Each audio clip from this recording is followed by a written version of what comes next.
Hola chicos, continuamos hoy con el siguiente apartado que bueno, se relaciona con el de ayer, con las bacterias, pero hoy lo que vamos a ver es la taxonomía y vamos a ver también el resto de microorganismos, pero microorganismos que son eucariotas, ¿vale? Que van a pertenecer al dominio Eucaria. Así que bueno, empezamos y vamos a rematar ya con las bacterias. Las bacterias dentro de los microorganismos son las células procariotas. Ya vimos las características, vimos también la estructura que tenían y también vimos los tipos de reproducción, ¿no? Los fenómenos parasexuales, y vimos también la función de relación y de nutrición, ¿de acuerdo? Entonces, ¿cómo se estudian las bacterias? Pues las bacterias se clasifican gracias al uso de un manual que se llama Manual Bergey. Digamos que un científico en los años 70-80 creó la primera edición de este manual y pues cada cierto tiempo se va actualizando y es el que más se utiliza para clasificar a las bacterias que existen, ¿de acuerdo? Y bueno, ¿en qué se basa en este manual? Em, bueno, pues el primer criterio que utiliza para clasificar a las bacterias es atendiendo al tipo de pared celular, que esto ya lo expliqué en otro vídeo, ¿no? Según la tinción de Gram, podíamos ver si las bacterias son Gram positivas o Gram negativas, y en función de cómo quedan teñidas, pues sabemos que son unas u otras, ¿no? En función de esas características que tiene la pared.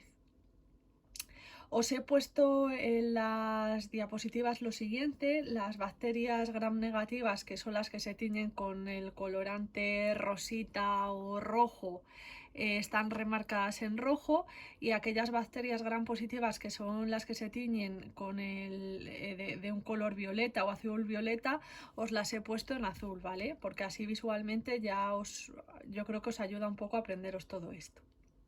Vale, una vez que las bacterias son clasificadas como gram positivas o gram negativas, pues se van a seguir clasificando en taxones, en géneros y especies, según otras características que pueden ser características morfológicas, si son cocos, bacilos, estreptococos, etcétera, si viven de manera libre o si forman colonias, y también en función de las propiedades fisiológicas y bioquímicas, como pueden ser las formas en las que se mueven, si forman endosporas o no, si son tolerantes o no al oxígeno, ¿de acuerdo?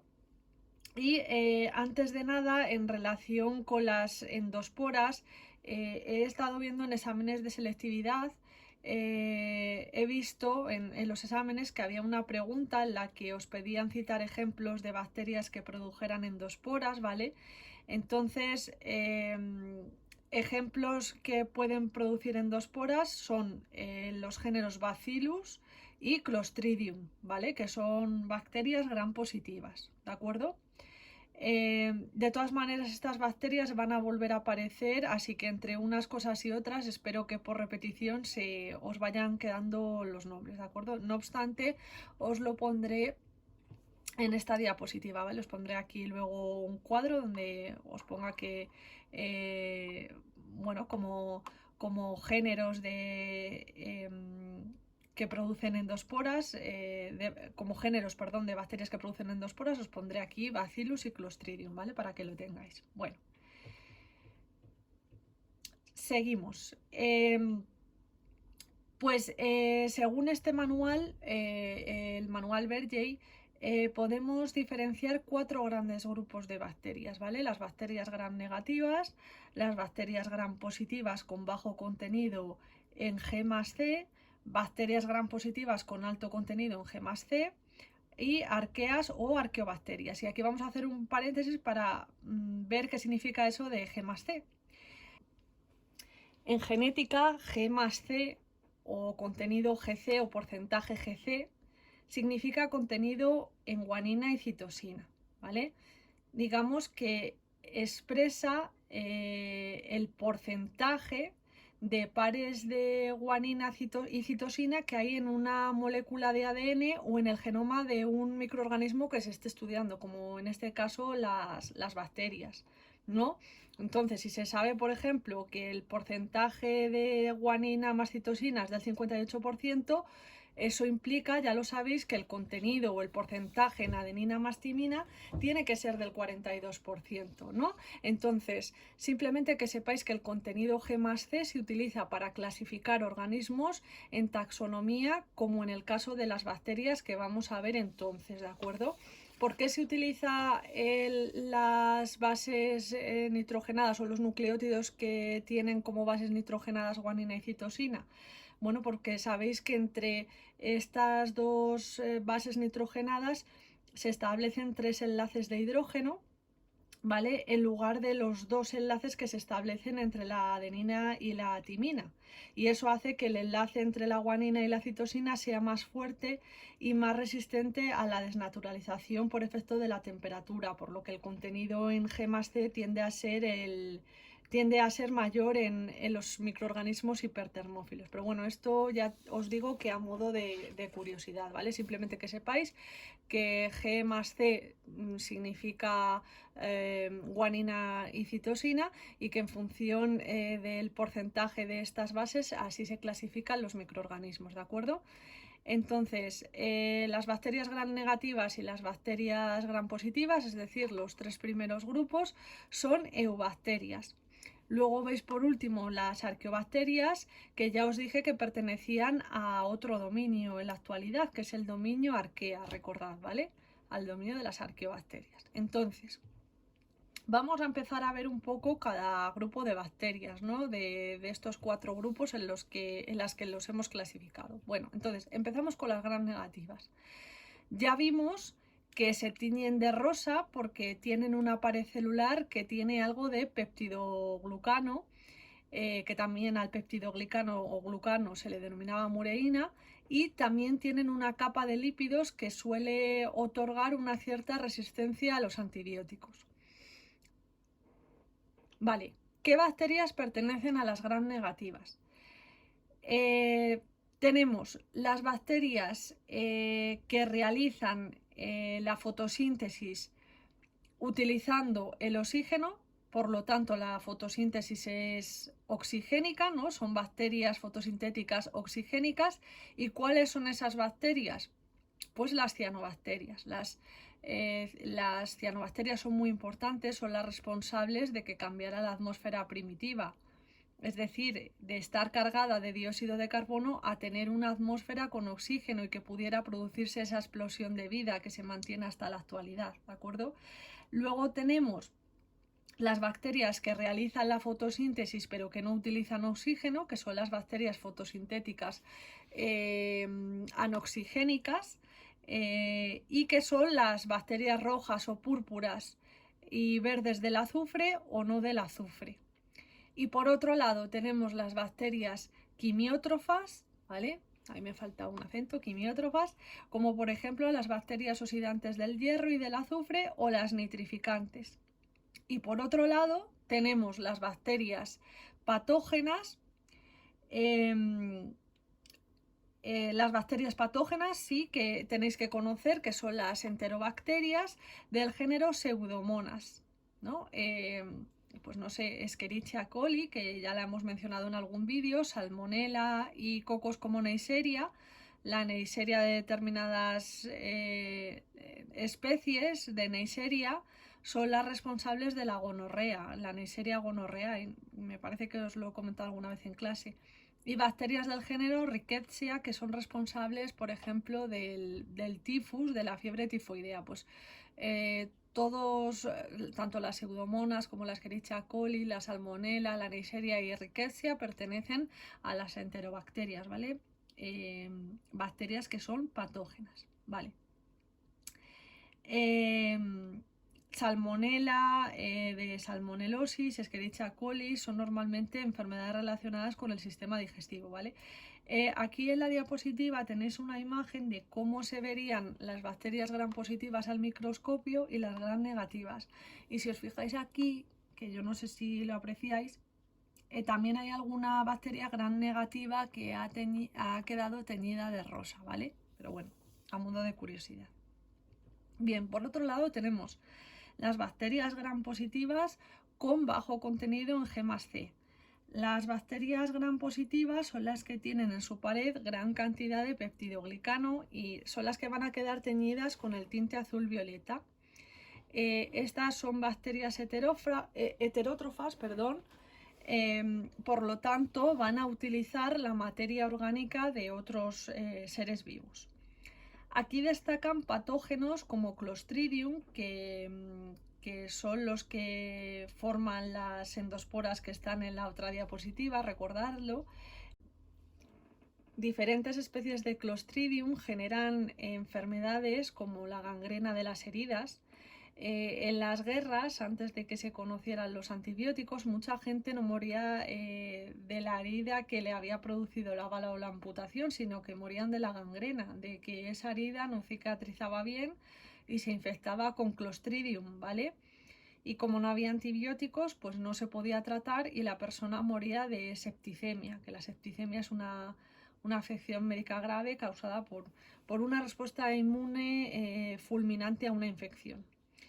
Vale, luego tenemos también que otros Clostridium producen los tétanos, el botulismo, que hablábamos, del que hablábamos ayer, ¿no? La bacteria que provoca el botulismo se le denomina Clostridium botulinum.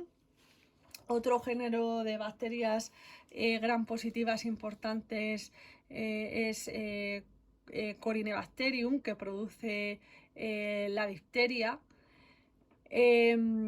Luego tenemos las bacterias lácticas, que estas sí que son buenas. En general aquí se incluyen Bacillus, las del género Bacillus, que son importantes, por ejemplo, para la producción de yogures, queso, etc.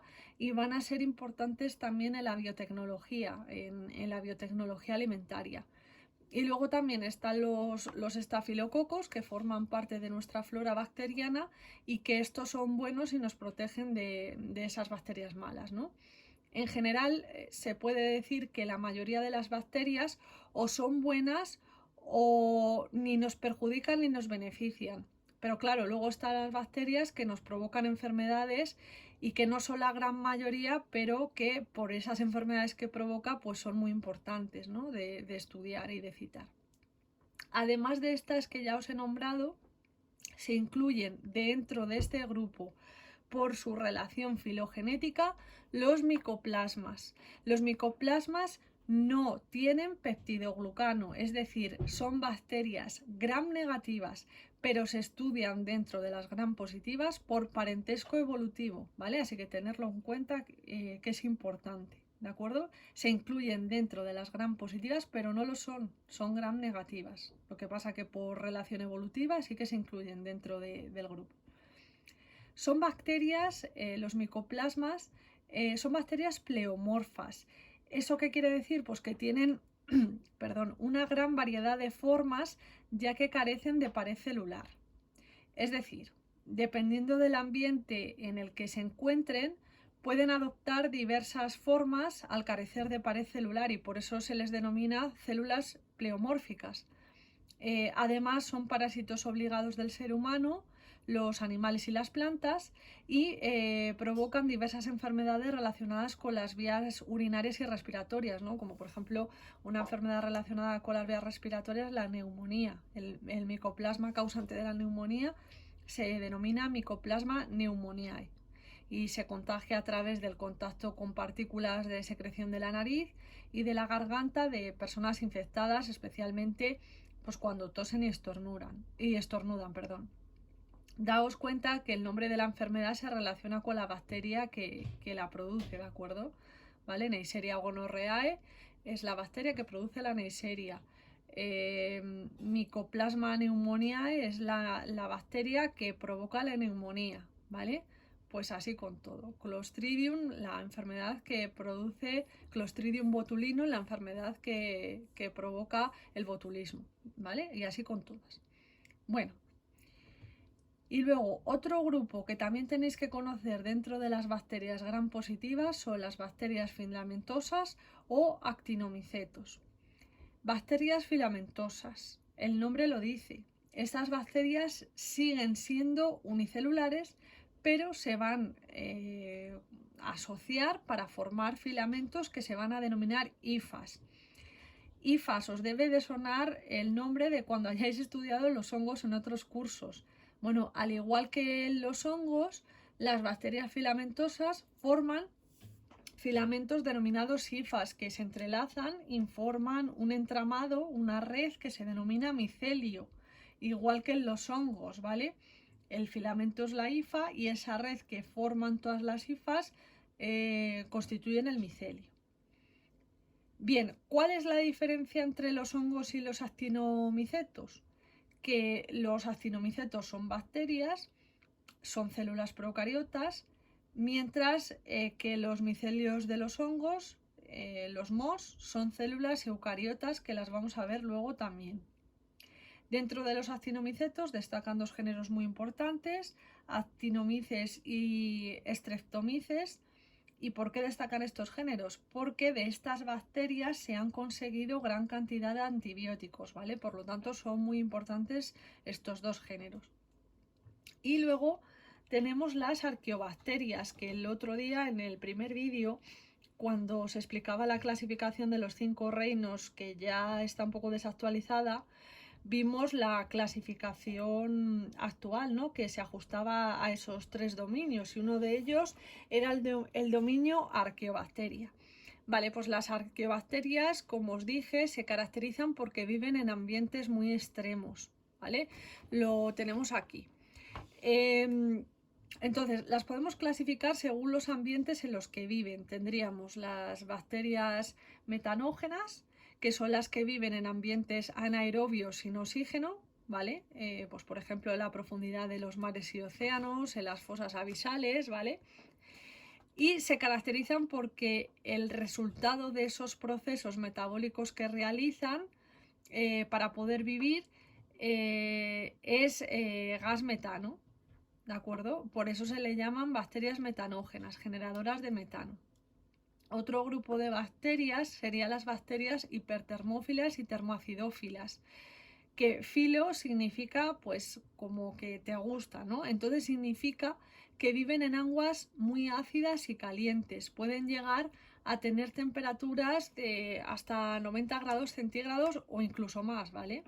Entonces, todas estas bacterias van a vivir en zonas, las hipertermófilas y termoacidófilas, van a vivir en zonas termales cercanas a volcanes en las que las aguas son muy calientes y por las sustancias químicas que quedan disueltas, pues van a ser aguas muy ácidas.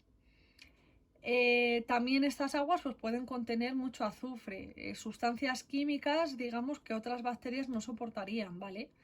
Y luego, por otro lado, estarían las bacterias halófilas, que son aquellas a las que les gusta la sal y que van a vivir en ambientes con altísimas concentraciones salinas, como el mar muerto, o pueden vivir también en las propias salinas, donde se evapora el agua para conseguir la sal. Ahí también pues, van a encontrarse este tipo de arqueobacterias. ¿Qué características tienen estas arqueobacterias diferentes a lo que son las eubacterias? Es decir, a las gram positivas, las gram negativas y los micoplasmas. Bueno, pues estas arqueobacterias se caracterizan porque su pared celular no contiene peptidoglucano, sino que contiene lo que se ha denominado pseudopeptidoglucano. Pseudo significa falso, ¿vale? Así que es una molécula similar al peptidoglucano, pero tiene diferencias. ¿Cuál? Principalmente que no tiene N-acetilmurámico. En otro vídeo, si mal no recordáis, os decía que el peptidoglucano contiene N-acetilmurámico y N-acetilglucosamina, compuestos con nitrógeno, ¿vale? Entonces, ¿qué pasa? Bueno, que en este caso el pseudopeptidoglucano tiene otros compuestos diferentes, pero la estructura va a ser similar. Entonces, básicamente, la pared no tiene peptidoglicano y tiene pseudopeptidoglicano. La membrana plasmática también es diferente. La membrana plasmática tiene lípidos, pero no tiene fosfolípidos, no tiene ácidos grasos, sino que tiene unos lípidos especiales que solo tienen las arqueobacterias, que están formados por cadenas laterales hidrofóbicas que derivan del isopreno y que se unen al glicerol, es decir, que en vez de imaginaos los fosfolípidos, pues en vez de tener los ácidos grasos unidos al glicerol o glicerina como tenemos las bacterias y los eucariotas, pues en este caso en vez de ácidos grasos tienen cadenas derivadas de isopreno, ¿vale? Entonces la membrana plasmática también es diferente. Otra diferencia que no os he puesto los apuntes, el ARN ribosómico que forma los ribosomas de las arqueobacterias también es diferente. Las secuencias de nucleótidos son extrañas y por otro lado, algo curioso en las arqueobacterias es que estructuralmente se parecen mucho a las bacterias, pero metabólicamente son más similares, más próximas a las células eucariotas. Porque, por ejemplo, los procesos de transcripción y traducción que ya los hemos explicado en el tema de genética molecular, y veíamos las diferencias entre procariotas y eucariotas, en este caso de las bacterias, estos procesos son muy similares a los nuestros, a los de las células eucariotas. Por eso no son un grupo dentro de las bacterias, sino que tienen su propio grupo, su propio dominio, ¿vale? El dominio arqueobacteria. Luego tendríamos el dominio eubacteria y luego estaría el dominio eucaria, que es el de las células eucariotas. Y hasta aquí las bacterias, ¿vale? Ahora vamos a ver los microorganismos, pero que son células eucariotas, o sea que ahora ya cambiamos de dominio, nos vamos al dominio eucaria. Vale, ¿cuáles van a ser estos microorganismos eucariotas? Pues los protozoos, las microalgas o algas microscópicas y los hongos. Y dentro de los hongos vamos a ver dos grupos, pero eso ya al final del tema, ¿vale? Nosotros vamos a ir primero con los protozoos. Bueno, cuando os expliqué el otro día las clasificaciones, cuando veíamos la clasificación de los 5 reinos, que recuerdo que está desfasada, ahí veíamos que existía el reino animal, el reino vegetal, el reino fungi, el reino monera y el reino protista o protoctista, que se suele denominar de cualquiera de las dos maneras, significa lo mismo protista o protoctista, ¿vale? Bueno, pues dentro del reino protista o protoctista estarían los protozoos y las algas, ¿vale? Entonces, vamos a ver los protozoos primero, que son los que pertenecen al reino protista o protoctista, junto con las algas que veremos después, ¿vale? Los protozoos son organismos unicelulares, por eso son microorganismos, por eso no podemos ver una sola célula a simple vista. Son células eucariotas u organismos eucariotas, por eso pertenecen al dominio eucaria y no tienen pared celular. Incluyen tanto grupos de organismos fotosintéticos con cloroplastos como otros que utilizan la materia orgánica como fuente de carbono y energía, es decir, heterótrofos y organótrofos. Pero la mayoría son heterótrofos al carecer de cloroplastos. Y dentro de que son heterótrofos, pueden ser parásitos, es decir, que se pueden aprovechar de otros seres vivos, pueden ser comensales, que digamos que aprovechan lo que no quieren otros seres vivos y no causan ningún daño ni perjuicio. Y luego los simbiontes, que viven con otro ser vivo y le proporcionan algún beneficio, ¿vale? ¿Cómo se reproducen los protozoos? Pues se pueden reproducir de manera asexual por escisión binaria, es decir, por bipartición, similar a cómo lo hacen las bacterias, pero también dependiendo de las condiciones pueden llegar a tener reproducción sexual. Vale, en condiciones favorables en las que estos seres vivos pueden vivir de manera normal, a eso se dice que se encuentran en estado vegetativo, ¿vale? Las células vegetativas de los protozoos se denominan trofozoito, ¿vale? Y en condiciones adversas, cuando hay menos nutrientes o cambian las condiciones ambientales, pueden formar quistes o esporas, ¿de acuerdo? Es decir, formas de resistencia. Vale, tenemos cuatro grandes grupos de protozoos.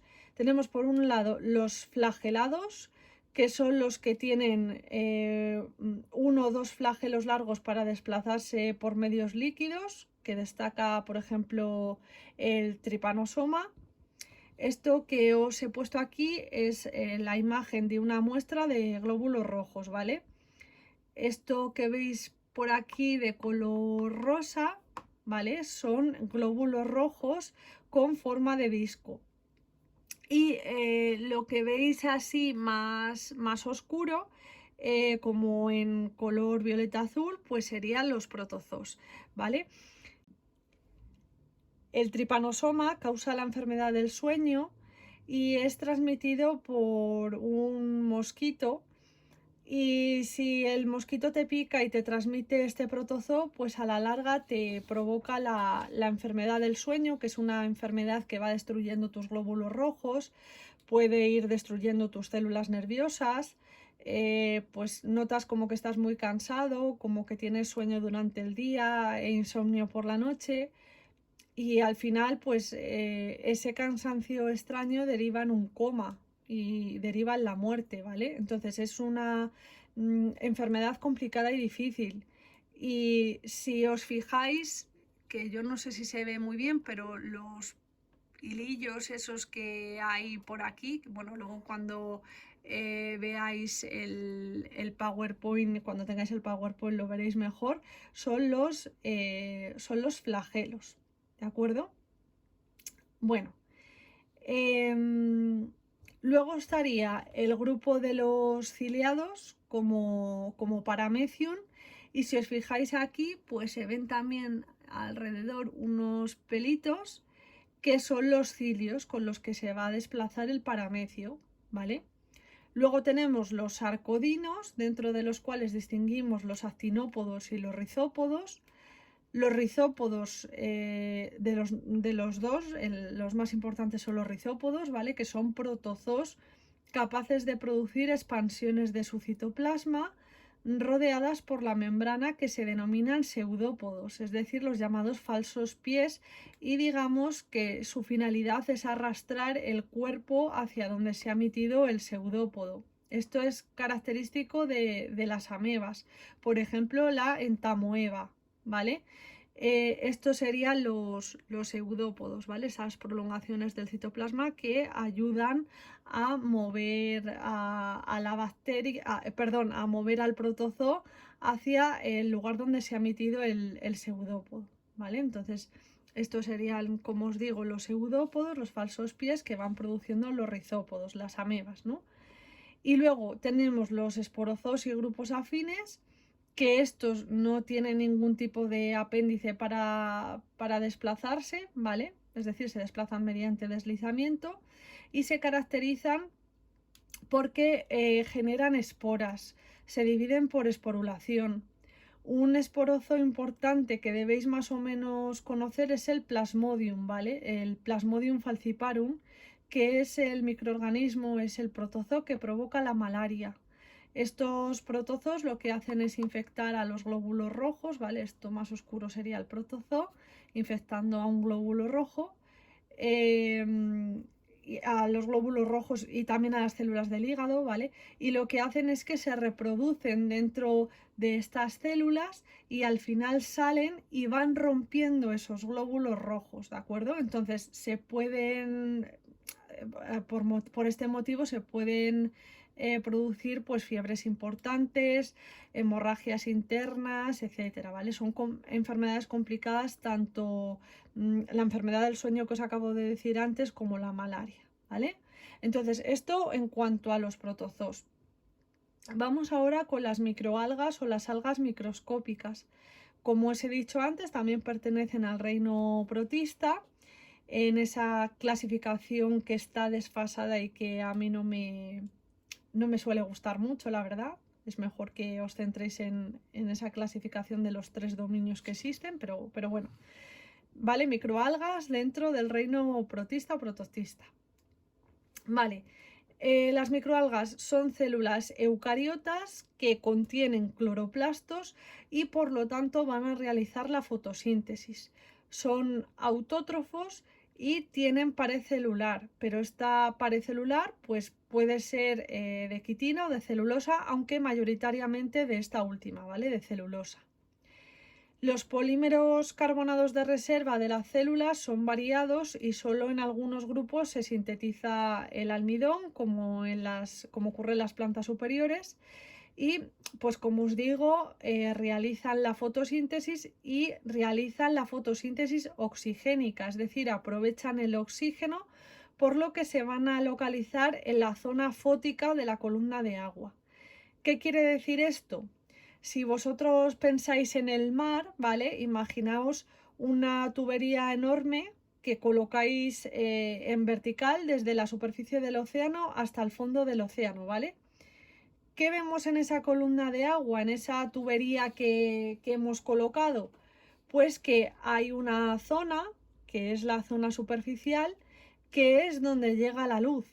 Pero llega un momento que a partir de una profundidad hacia abajo, ya eso está muy oscuro porque los rayos del sol no son capaces de seguir atravesando las capas de agua. Entonces en esa zona de agua donde sí llegan los rayos de luz, ¿vale? Esa es la zona fótica. Y en esa zona es en la que se sitúan las microalgas, estas microalgas, para poder realizar la fotosíntesis. Y además es la zona en la que habitan la mayor parte de los seres vivos acuáticos. Y el movimiento de esos seres vivos acuáticos va a producir o va a generar corrientes en el agua que permiten renovar el oxígeno que hay disuelto en ese agua.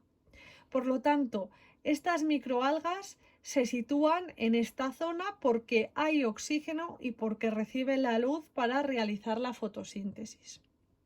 Luego, estas algas, deciros también que tienen reproducción sexual y asexual y pueden vivir tanto en aguas saladas, como el ejemplo que os he puesto, eh, como en las aguas dulces. ¿De acuerdo? Y estas microalgas, junto con las cianobacterias y otras bacterias, forman el fitoplancton. Y esto es muy importante porque es la base de las cadenas tróficas de los océanos y de los ecosistemas de agua dulce. Aunque deciros que también es posible encontrarlas en suelos, en rocas, en troncos de árboles o en superficies húmedas. Algunos nombres que os suenen de grupos de microalgas: las diatomeas, las algas verdes y los dinoflagelados. Pero vamos, que esto no creo que os lo pregunte. Si os preguntan algo, os van a preguntar sobre las características que tienen en general las microalgas, ¿vale? Pero no van a profundizar, me imagino yo, pues bueno, tanto, ¿vale? Y por último, los hongos microscópicos, que pertenecen al reino fungi, dentro de esos 5 reinos, ¿no? Dentro del, recordad, los 5 reinos: el animal, el vegetal, el fungi, el monera y el protista o protoctista. Bueno, pues los hongos microscópicos ya pertenecen al reino fungi y se caracterizan por ser células eucariotas.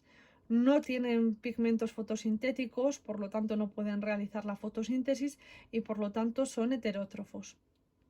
Tienen pared celular de quitina de celulosa, o en algunos casos de ambas, tanto de quitina como de celulosa. Y dentro de los hongos microscópicos diferenciamos 2 tipos de hongos, ¿vale? Haced esta separación en vuestros apuntes, que como tal no está diferenciado, ¿vale? Por un lado, que sepáis que están las levaduras, que son unicelulares, están formadas por una sola célula, ¿de acuerdo? ¿Y qué es lo que pasa con ellas? ¿Cómo suelen estar agrupadas? A ver, son individuos, cada uno de ellos realiza su metabolismo, pero están en grupos, ¿vale? Están como en racimos, como si fueran racimos de uvas, y cada uva pues sería una levadura, ¿vale? Tenéis aquí 2 imágenes de levaduras, y luego cuando os explique la reproducción de estas vuelvo a ir a la imagen, ¿vale? Pero para que veáis estas agrupaciones como en racimos. Entonces son unicelulares, pero se pueden agrupar en racimos. ¿Qué levaduras importantes tenéis que conocer y que ya conoceréis? Pues Saccharomyces, ¿vale? Que es la levadura del pan y de la cerveza. Y otra también que es la cándida, que es la que produce la candidiasis, ¿vale? Esa enfermedad que, bueno, que se puede tratar con antifúngicos, con cremas antifúngicas. Y luego tenemos los hongos filamentosos, que son los mohos. El moho que vemos en el pan cuando se pone malo, o en la fruta, ¿no? En la naranja, en las mandarinas, en los cítricos, suelen desarrollar estos mohos si estamos mucho tiempo sin comerlos, ¿vale? Vale, pues estos son, ¿vale? Los hongos filamentosos, organismos pluricelulares, sí. Ya no es que sean organismos unicelulares que se agrupan, ¿vale? Porque estos ya forman unas estructuras superiores, por lo tanto no son organismos unicelulares, sino pluricelulares. Vale, estos son los que forman los filamentos denominados hifas, que se entrelazan y forman los micelios, al igual que las bacterias, que los actinomicetos. Pero los actinomicetos son bacterias procariotas, recordadlo, y estos son hongos, estos son organismos eucariotas, ¿vale? Nombres importantes que hay que saber de mohos: Aspergillus y Penicillium, ¿vale? Los tenéis aquí. El género Aspergillus es el moho de la naranja y del pan, y Penicillium es el de la penicilina, ¿vale? Los primeros antibióticos se descubrieron en el hongo Penicillium, ¿de acuerdo? Se descubrieron la penicilina en ellos. Vale, como hemos dicho, los hongos son heterótrofos, por lo tanto, aprovechan la materia orgánica de otros seres vivos. La mayoría son saprófitos, lo que significa que van a aprovechar la materia orgánica muerta en descomposición y van a vivir o en el suelo o encima de esa materia en descomposición. Y también hay algunos que son parásitos de animales y de plantas, como en el caso de la enfermedad del pie de atleta, que es provocada por un hongo parásito, por un moho parásito, ¿vale?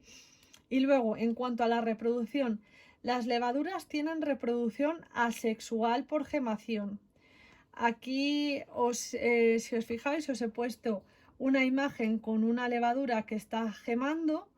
¿Y qué es la gemación? Que ya lo hemos visto en el vídeo anterior. Bueno, lo recuerdo, la gemación, en la gemación, mejor dicho, se forma como una protuberancia o expansión que va creciendo y que al final se acaba separando de la célula madre y queda por un lado la célula madre y la célula hija por otro. Es decir, que esa protuberancia da lugar a la célula hija, quedando ella por un lado y por otro lado la célula madre. ¿De acuerdo? Si os fijáis en esta otra imagen, aparecen aquí como circulitos en las levaduras, espero que lo estéis pudiendo ver. Esos circulitos son cicatrices que han quedado después de que la célula haya gemado, de que haya generado una célula hija, ¿vale? Entonces veis que esta, por ejemplo, ha gemado 1, 2, 3 y 4 veces, que podamos ver, ¿vale? Y luego, en el caso de los hongos, también pueden reproducirse de manera asexual y formar en esos micelios las conidiosporas. Esas células de los micelios sufren mitosis y forman conidiosporas que formarán otros hongos idénticos, porque estamos hablando de mitosis, ¿vale? Y si estamos hablando de mitosis, el resultado son hongos idénticos. Y luego también los hongos tienen reproducción sexual. Los mohos, los hongos filamentosos, pueden desarrollar en esos micelios unas hifas especiales que se llaman gametangios. Los gametangios serían similares a las gónadas, por ejemplo, de los seres humanos, ¿vale? Entonces, las hifas son los órganos que van a generar esos gametos. Esos gametos en los mohos, ¿cómo se llaman? Pues se llaman esporas sexuales y pueden ser de varios tipos dependiendo de cómo sea esa estructura según la forma de esa célula. Pueden ser ascosporas, basidiosporas, cigosporas o esporas, ¿de acuerdo? y eso ayuda a clasificar los mohos en ascomicetos, basidiomicetos, cigomicetos, quitiomicetos, deuteromicetos, ¿de acuerdo? Aunque en estos últimos se desconoce su reproducción sexual, pero esto yo creo que no hace falta que lo sepáis vosotros, pero sí que os suenen un poco los nombres, que sepáis que los hongos microscópicos se pueden reproducir por reproducción asexual, destacando la gemación en las levaduras, ¿vale? Y también saber que tienen reproducción sexual. Yo creo que con eso pues ya sería suficiente, ¿vale? Porque ya tenéis bastantes nombres para aprender. Y luego he metido aquí un apartado, ¿vale? Sobre los líquenes. Nada, comentaros un poco que los líquenes son unos seres vivos especiales formados por la simbiosis entre un hongo microscópico y una alga microscópica. Lo que pasa es que ese hongo, que está formado por muchas células, se une con ese alga que también está que está formada por muchas células microscópicas, y al final forman algo que sí somos capaces de ver a simple vista, que son los líquenes, ¿de acuerdo? Estos seres vivos, estos hongos y estas algas que forman los líquenes por separado no podrían sobrevivir, ¿vale? Necesitan el uno del otro para poder generar esa simbiosis y poder formar el líquen. Es una simbiosis y por lo tanto entonces, ¿qué le proporciona el uno al otro? Pues el hongo le va a proporcionar al alga la humedad. Si no hay humedad, las algas no pueden vivir, por eso viven en los mares, en los océanos, en los lagos y en las zonas cercanas a estos sitios. Sin embargo, los líquenes nos los encontramos en los bosques. ¿Qué pasa? Que la humedad necesaria para que el alga viva se la proporciona el hongo. Y por otro lado, ¿qué obtiene el hongo de ese alga? El alga es un organismo autótrofo, genera su propia materia orgánica por fotosíntesis. Pues esa materia orgánica que genera el alga la comparte con el hongo. Entonces ahí está la simbiosis. El hongo le proporciona humedad y el alga le proporciona al hongo comida, materia orgánica, ¿vale? Bien, estos líquenes son muy importantes porque son los primeros seres vivos que colonizan los suelos. Cuando se está formando suelo nuevo a partir de la roca madre, la roca se va a fragmentar por el viento, por el agua, por el hielo, y en esos fragmentos de roca los primeros seres vivos que van a aparecer son los líquenes. ¿Por qué? Porque son seres vivos que no necesitan condiciones especiales de humedad porque lo proporciona el hongo.